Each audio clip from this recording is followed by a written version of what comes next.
درود شنوندگان گرامی، گفتارمان را از سلسله خوانش ادبی آغاز می‌نماییم.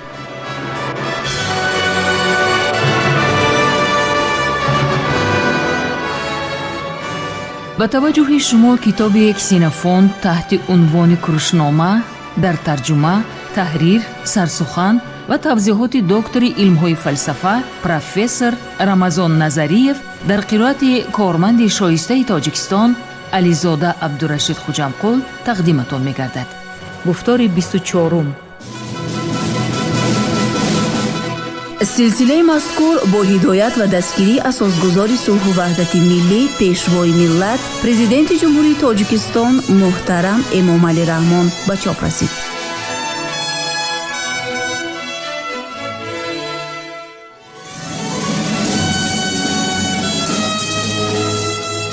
کروشنامه اثری است که تربیه سرلشکر و حاکم آرمانی مردم فارس را در دوره هخامنشی‌ها تصویر می‌کند. آن همچون رمن تاریخی، ترجمه حالی و دستورنامه اداره کنی و راهبری تعبیر می شود. در آن در برابر هنرهای جنگی و لشکرکشی و صنعت جنگ و محاربه ها، همچنین دستورهای سیاسی و اخلاقی در آمیزش با قصه های مردمی، ترجمه حالی و تخیلات بدیعی تصویر می یابد که اکثر آنها در دایره طبقه برگزیده افین صورت گرفته است.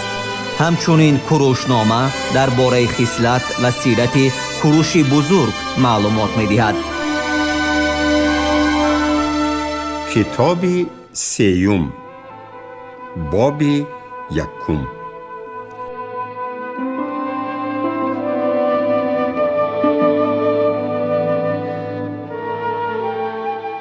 پس از خوراک شام، وقتی که همه پراکنده شدند، کوروش از تیگران پرسید: به من بگو، شخصی که با ما به شکار می رفت و آن وقت به نظر من تو مخصوصاً مفتون هنرهای او بودی، به کجا رفته است؟ او را پدری در اینجا حضور داشتن به قتل رسانیده بود. گفت تیگران به پدرش اشاره کرده. برای کدام جنایت؟ پدرم گفت که این آدم مرا فاسد می کند. در حقیقت باشد او مرد نهایت عالی جناب و شجاع بود و در عرفه قتلش مرا به نزدش دعوت کرده. گفت: تیگران، به پدرت غضب نکن که او فرمان قتلم را برآورده است. او این کار را نه از روی کینه‌جویی نسبت به تو، بلکه از روی نادانیش می کند. کردارهای ناشایسته را که آدمان از روی نادانی صادر می کنند، من جنایتهای بیشعورانه می شمارم. حیف شده است این مرد، گفت کوروش.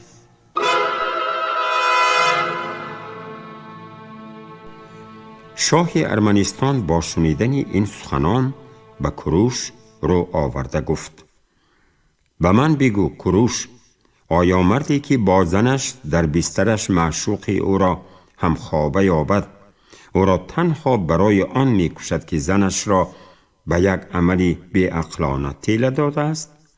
مگر سبب اصلی کشتار احساسی نیست که این شوهر قانونی غارت کرده شده است و مردی بیگانه از عشق زنی که به او تعلق دارد استفاده نموده است؟ آخر محض برای همین مردان با معشوقهای زنشان مثل دشمنان معامله می کنند. همین طور مرا هم نسبت به این شخص نفرت فرا گرفته بود که به نظرم توانسته است به پسرم محبتی را که تیگران نسبت به من احساس می کرد به خودش قوی تر گرداند. تو شاه ارمنی به خطایی که خاص انسان است راه داده ای، گفت کوروش. با وجود همه این تو تیگران پدرت را ببخش.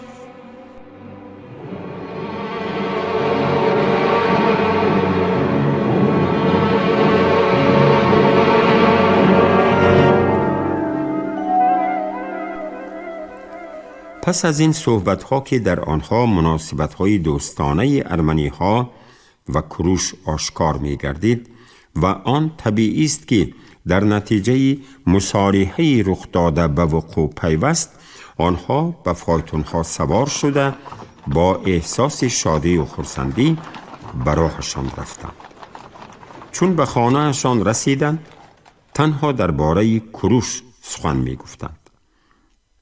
یکی از حکمت، دیگری قدرت و توانایی، سیومی درباره حلیمی خلقش. آنهایی نیز بودند که زیبایی و شهامت او را وصف می کردند.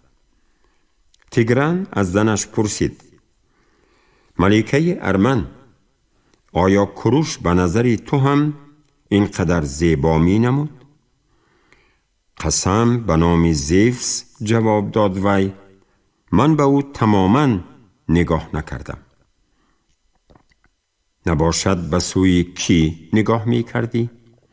به سوی آنی که گفت جانم را قربان می کنم تا مرا غلام نبیند.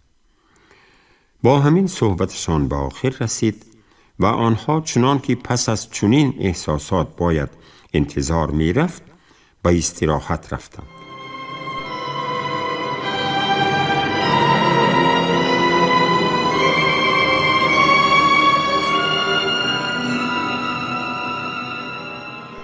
روز دیگر شاه ارمنستان به کروش و تمام لشکرش هدیه فرستاد.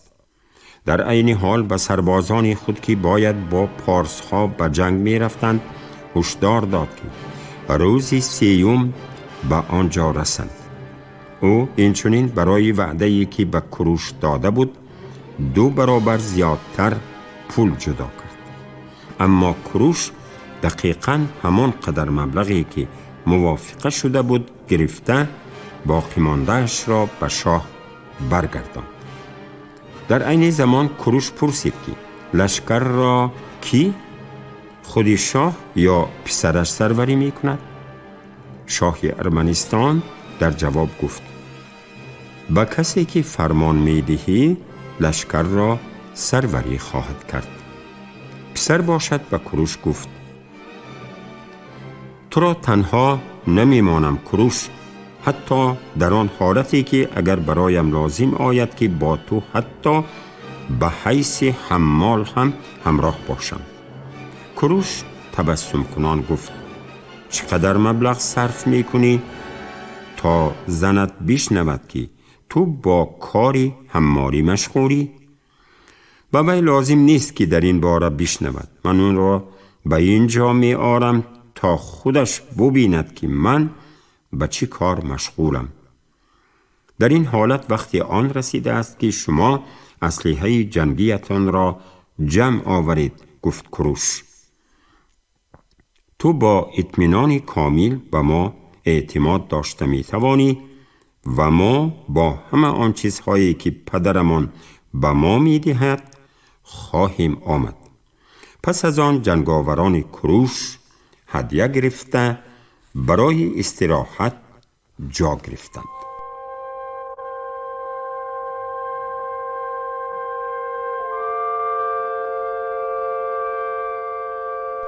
باب دوم.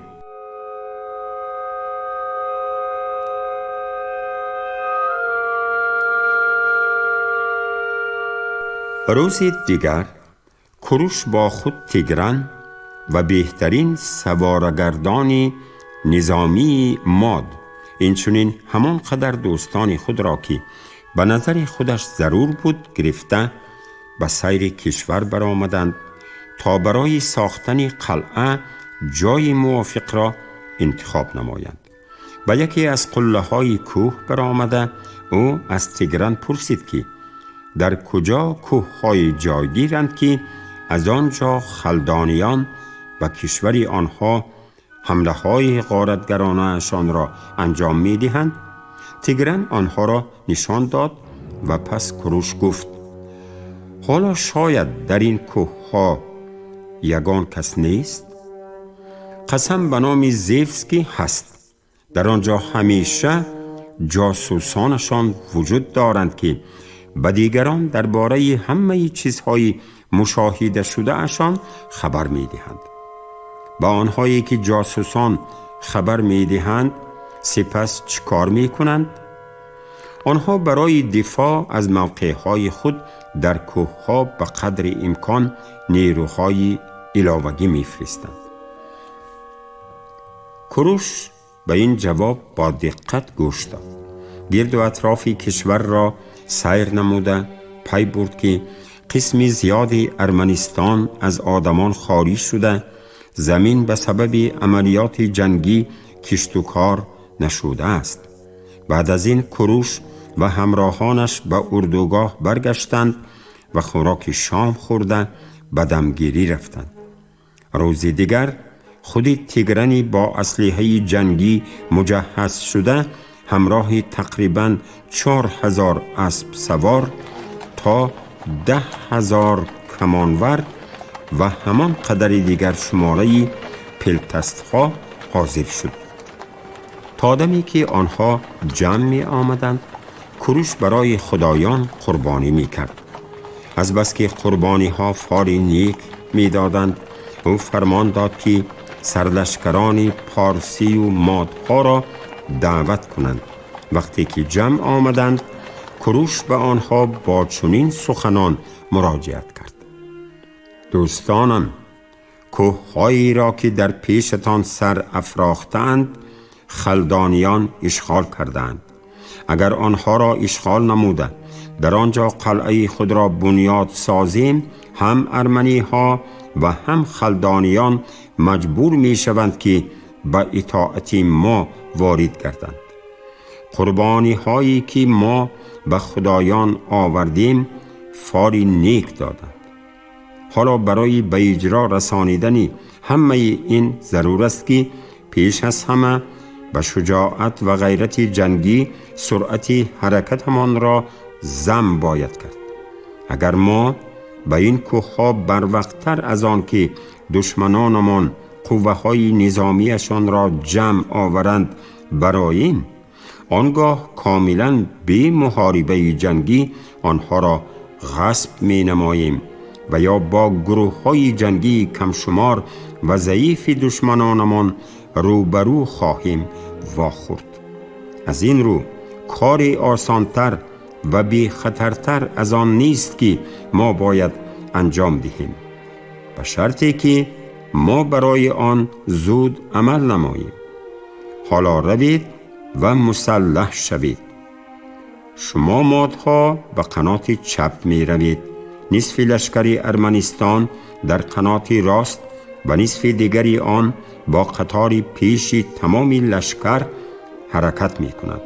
شما سوارگردان از قفای ما می آیید و جنگاوران را که به کوه می برایند تشویق و الهام می بخشید و اگر کسی عقب مانده ضعیفی نشان دهد به آن راه ندهید.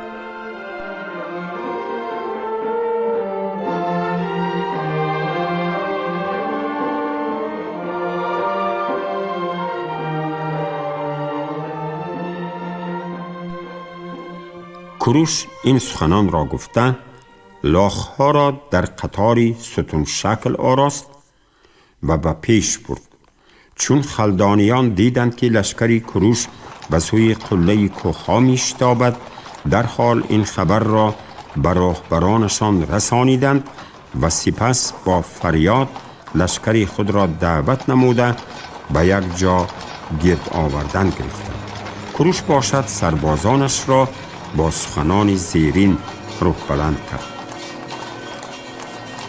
جنگاوران فارسی، هشداری آوازی دشمن معنای آن را دارند که ما باید شتاب کنیم. اگر ما پیش از آنها به کوه‌ها براییم، کار دشمنانمان برباد خواهد رفت. هر یک خلدانی با سپری بافته و جفتی نیزه‌ای پرتاب شونده مسلح بود. در همه جا در حق آنها همچون مردم جنگاور ستایش می نمودند. آنها را برای خدمت همه آنهایی که به جنگاوران کرایه نیاز داشتند نیکی را می نمودند، زیرا که با جسارت خود فرق کرده فقیر بودند، چون که زمینشان کوهستان و کم حاصل است. هنگامی که جنگاوران کروش و قله های کوه ها نزدیک آمدند، تیگران که کروش را همراهی می کرد گفت: تو می دانی کروش که بزودی خودی ما باید به محاربه وارد شویم؟ ارمنها به هجوم دشمنان تاب آورده نمی توانند. کروش جواب داد که این را می داند و در حال به پارس ها رو آورده آنها را دعوت کرد که به تعقیب دشمن آماده باشند و به آنها گفت: ارمنهای گریزان از پسشان دشمنشان را می آرند و ما با او روبرو خواهیم گشت. ارمنی ها هجوم را دوام می دادند. در این میان خلدانیان که در بالای کوه‌ها ایستاده بودند، برابری نزدیک شدن آنها از روی عادتشان با داد و فریاد به هجوم ضد آنها شتافتند. ارمنی ها مثل هر وقته به هجوم آنها تاب آورده نتوانستند. خلدانیان ارمنی ها را تعقیب کرده با پارس ها روبرو آمدند و آن در حالی بود که پارس ها تنها با شمشیر مسلح بودند و به بالا برآمدند. خلدانیانی که با پارس ها روبرو آمدند فوراً به قتل رسیدند. قسمتی دیگرشان فرار کرده، بعضیشان به اسارت افتیدند. همین طور کروش قله های کوه ها را تصرف نمود. پس از آن که سربازان کروش این کوه ها را ضبط کردند، آنها دیهه های خلدانیان را در پایانتری کوه ها دیدند که چگونه ساکنان آنها از منزل های نزدیک گریخته ایستادند. چون همه جنگاوران کروش در یک جا جمع آمدند، کروش اشاره به خوراک نصف روزی داد.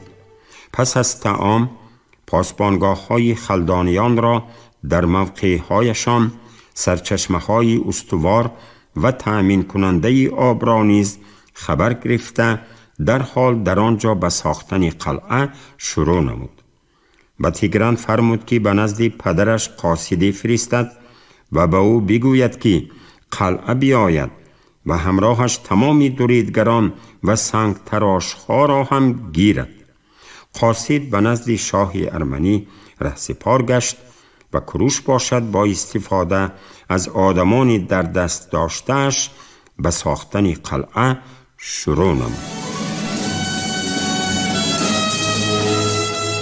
کروشنامه اثری است که تربیه سرلشکر و حاکمی آرمانی مردم فارس را در دوره هخامنشی ها تصویر می کند. آن همچون رمانی تاریخی، ترجمه حالی و دستورنامه اداره کنی و راهبری تعبیر می شود.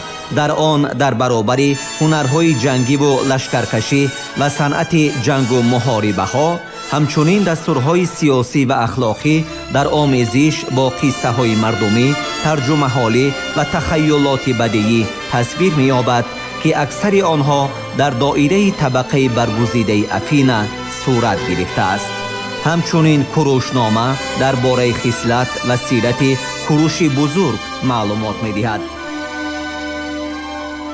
شما گفتار 24 را از سلسله خوانش ادبی از روی اثر کسینوفونت تحت عنوان کروشنامه در ترجمه، تحریر، سرسخن و توضیحات دکتر علم‌های فلسفه پروفسور رمضان نظریف در قرائت علیزاده عبدالرشید خوجمقول شنیدید. کارگردان شیرعلی نغزلی، صدابردار کریم جان حمیدزاده.